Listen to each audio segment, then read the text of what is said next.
Peut-on mourir parce qu'on croit trop à une légende? Pendant des années, il y a énormément d'adolescents qui ont affirmé avoir vu la même silhouette. Pas dans des cauchemars, pas non plus dans leur imagination, mais bel et bien quand ils étaient éveillés. Une silhouette assez grande, hyper mince, sans absolument aucun visage, toujours assez loin pour avoir ce doute, mais jamais assez proche pour que justement on ne l'oublie pas.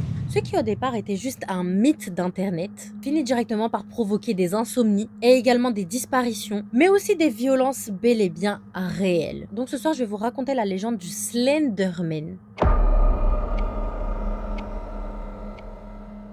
Il y a des histoires qu'on raconte spécialement pour se faire peur, mais il y a également celles qu'on raconte sans trop y croire, jusqu'au jour où elles s'installent dans ton esprit. Et la légende du Slenderman, c'est justement celle-là. Une silhouette anormalement grande, beaucoup trop mince, et également sans visage. On le décrit directement dans des forêts, également près des écoles, mais aussi au bord de certaines routes désertes. Et surtout, toujours au même endroit, juste à la limite de ton regard. Il n'apparaît jamais complètement. Il ne se montre pas, mais il se laisse quand même deviner. Il ne court pas, il ne crie pas non plus, il attend. Et selon de nombreux témoignages, une fois que le Slenderman vous a remarqué, il ne vous lâche plus. Et le plus inquiétant, ce n'est pas spécialement qu'il s'approche, mais c'est plutôt l'inverse, car il vous donne directement l'impression que c'est vous qui vous rapprochez de lui, comme si le simple fait d'y penser pouvait justement lui donner cette conscience. Mais ce qui est quand même très troublant, c'est qu'il y a aussi des récits très similaires qui existaient bien avant Internet.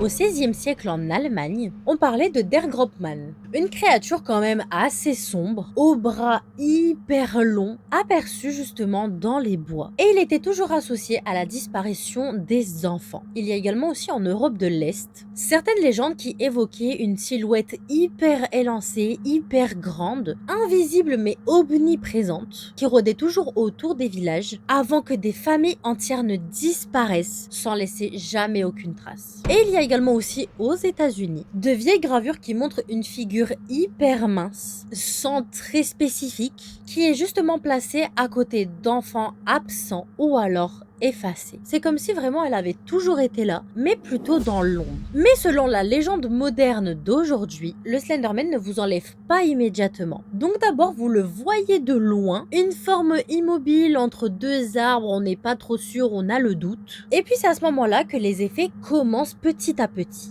Des migraines qui reviennent toujours à la même heure, des trous de mémoire qui sont complètement étranges mais bien précis. Il y en a également certains qui racontent avoir développé des obsessions inhabituelles, toujours dessiner la même forme, toujours écrire le même mot, mais sans trop se souvenir pourquoi et comment. Les appareils électroniques également se mettent d'un seul coup à ne plus fonctionner. Les images qu'on regarde commencent également à se déformer. Les photos deviennent un petit peu floues, comme si on remarquait qu'il y a quelque chose qui refusait d'être capturé. Et il y a un matin, sans événement particulier, vous vous réveillez d'un seul coup avec justement cette certitude glaciale. Il est beaucoup plus proche de vous qu'hier. Il y a quand même beaucoup d'archives modernes qui regorgent de témoignages mais hyper troublants. Des parents aussi qui affirment avoir déjà vu une ombre, un peu une silhouette hyper étrange dans la chambre de leurs enfants, alors qu'à la base personne ne devait s'y trouver. Il y a aussi des randonneurs parfois qui étaient dans la forêt, mais quand ils sont revenus, mais ils avaient totalement changé et on comprend pas pourquoi. Impossible aussi pour eux d'expliquer réellement ce qu'ils ont vu et ce qu'ils ont vécu, mais ils étaient bel et bien convaincus qu'ils n'étaient absolument pas du tout seuls. Et sur internet, il y a aussi des vidéos amateurs qui montrent une forme imperceptible en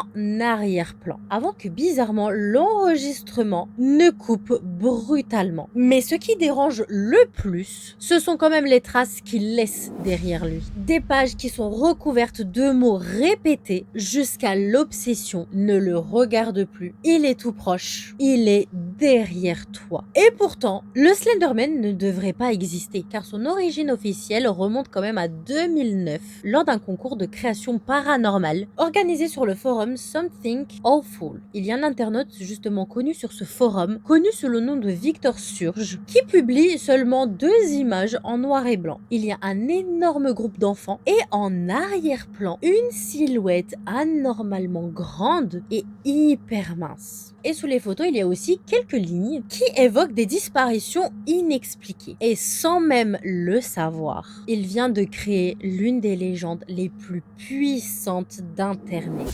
Et très rapidement, le mythe échappe énormément à son créateur. Les internautes ajoutent des témoignages, des images aussi en plus, et des récits encore plus détaillés. Le Slenderman quitte ce simple forum pour envahir des vidéos entières, des creepypastas, et puis également aussi aujourd'hui des jeux vidéo. Et en 2012, justement, il y a le jeu Slender qui devient le phénomène mondial. Et le concept est très simple. Se déplacer dans une forêt complètement sombre, collecter 8 pages manuscrites, tout en évitant de croiser le Slenderman. Et plus vous progressez dans le jeu, plus il se rapproche de vous. Et si par malheur vous le regardez trop longtemps, l'écran à ce moment-là, il se brouille. Le son également devient complètement insupportable et la partie s'arrête brutalement. Et c'est au fur et à mesure des années que la légende s'ancre définitivement dans la culture populaire. Jusqu'au jour où la fiction réussit à dépasser l'écran. C'est-à-dire que le 31 mai 2014, dans le Wisconsin, il y a quand même une fillette âgée de 12 ans qui est retrouvée grièvement blessée sur un chemin